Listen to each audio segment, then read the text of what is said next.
Ma'asyiral muslimin wal muslimat rahimakumullah. Itulah ucapan Al-Imam Al-Husain alaihissalam tentang falsafah penciptaan. Setelah beliau menjelaskan tentang falsafah penciptaan, yaitu untuk mengenal Allah, untuk beribadah kepadanya dengan sebenar-benarnya sehingga tidak perlu lagi beribadah kepada selainnya. Kemudian ada seorang laki-laki yang mendengar ucapannya itu bertanya, dan ia berkata, "Duhai, semoga orang tuaku menjadi tebusan, wahai Imam Husain. Bagaimana kita bisa mengenal Allah?"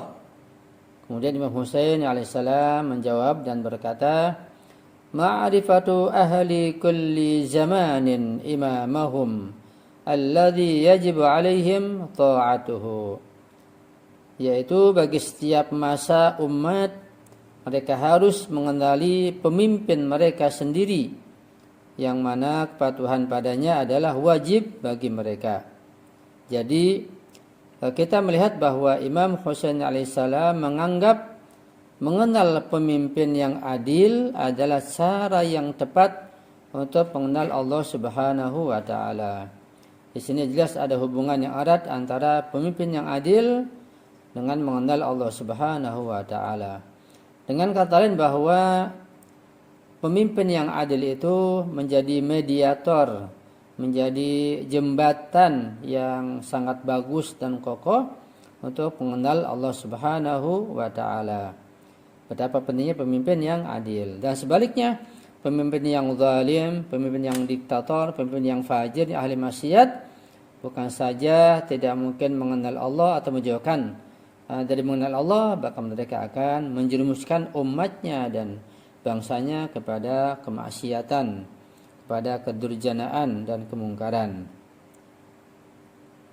Kita akan membaca tentang sebuah riwayat atau kisah bagaimana rakyat Mesir pernah diselamatkan oleh seorang pemimpin yang adil, dan bagaimana pemimpin yang adil itu memiliki peranan penting untuk menyelamatkan suatu bangsa atau suatu rakyat. Dan kita membaca dalam Al-Quran Al-Karim bahwa ketika Nabi Yusuf alaihissalam dibebaskan dari penjara dan bakatnya menjadi jelas, menjadi tampak bagi penguasa Mesir, kemudian beliau Nabi Yusuf alaihissalam ditawari jabatan tinggi dalam pemerintahan tersebut. Nabi Yusuf alaihissalam adalah seorang yang jujur dan betul-betul mengerti ilmu ekonomi dengan baik. Ia berpikir bahwa dia bisa menyelamatkan rakyat Mesir di kala itu. Dia meminta untuk diangkat sebagai bendahara di sebuah kerajaan tersebut. Kita perhatikanlah ayat berikut ini. Allah Subhanahu wa taala berfirman, "A'udzubillahi minasyaitonir rajim. Qala ij'alni ala khazainil ardh inni hafizun alim."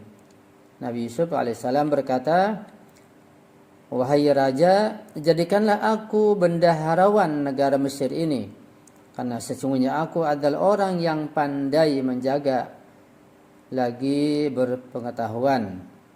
Surat Yusuf ayat 55.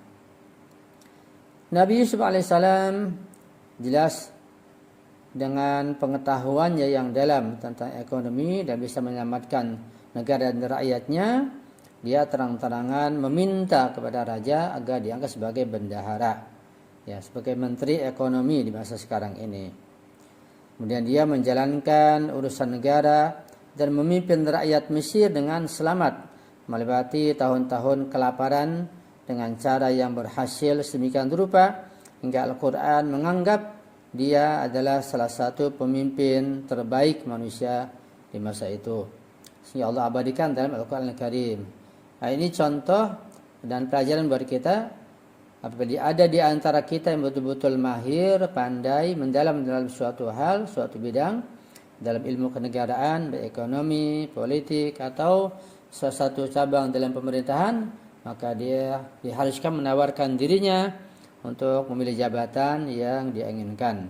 Tujuannya adalah untuk menyelamatkan rakyat dari kelaparan, dari kemiskinan, dari kesengsaraan. Ketika tujuannya baik adalah, maka bukan saja boleh, bahkan dianjurkan meminta suatu jabatan di pemerintahan.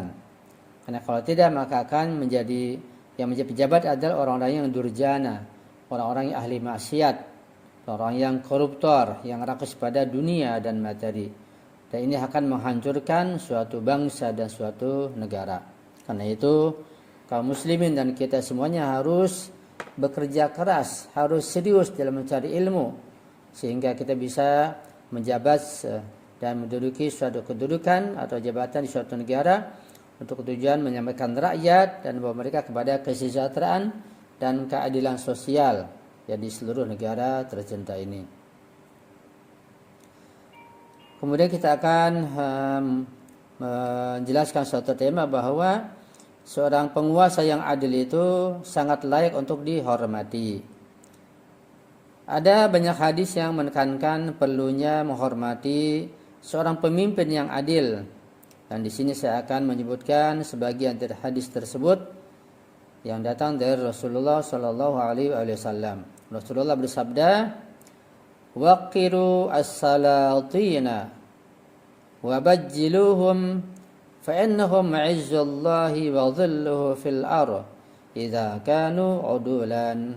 Artinya, hormatilah dan muliakanlah para penguasa jika mereka berbuat adil, karena mereka adalah kemuliaan Allah dan bayangan Allah di alam bumi ini.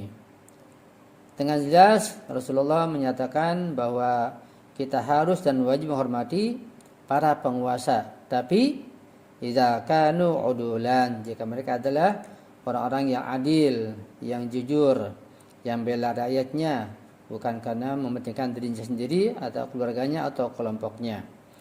Pemimpin yang adil, yang betul-betul mensejahterakan rakyatnya, yang berani berkorban dengan apa saja, yang nampak perbuatannya dan tidak berlaku zalim, tidak berbuat zalim, tidak korupsi dan berhak yang bagus. Ini harus, kata Rasulullah, waqirus salatin. Sultan atau penguasa seperti ini harus dihormati, harus dihormati. Dengan apa? Dengan misalnya membantunya dalam perbuatan-perbuatannya demi mensejahterakan rakyat, dengan mendukungnya, dengan mendoakannya, dan dengan perbuatan yang baik tentunya. Bukan malah berusaha untuk menjatuhkannya atau mencari-cari kesalahannya. Ini malah disalahkan, dan tidak dibenarkan dalam syariat Islam. Diriwayatkan bahwa Umar pernah bertanya kepada Rasulullah Shallallahu Alaihi Wasallam. Kata beliau, "Wahai Rasulullah, tolong beritahu aku tentang penguasa kepada siapa orang menunduk hormat." Rasulullah Shallallahu Alaihi Wasallam menjawab, "Huwa zillallahi fil ardi, fa idza ahsana falahul ajru, wa alaikumus syukru. Wa idza asaa fa alaihil isru wa alaikumus sabru." Rasulullah menjawab dan berkata, dia yaitu penguasa adalah bayangan Allah di bumi. Ini penguasa yang adil tentunya. Bila mana dia melakukan sedikit perbuatan baik, akan ada pahala baginya, dan engkau harus berterima kasih kepadanya, pada sultan yang berbuat baik itu, yang mensejahterakan rakyat dan bangsanya. Bila mana dia melakukan suatu perbuatan jahat, dia bertanggung jawab untuk itu, dan engkau harus bersabar atasnya. Rakyat disuruh sabar ketika menghadapi penguasa yang ahli maksiat atau berbuat zalim.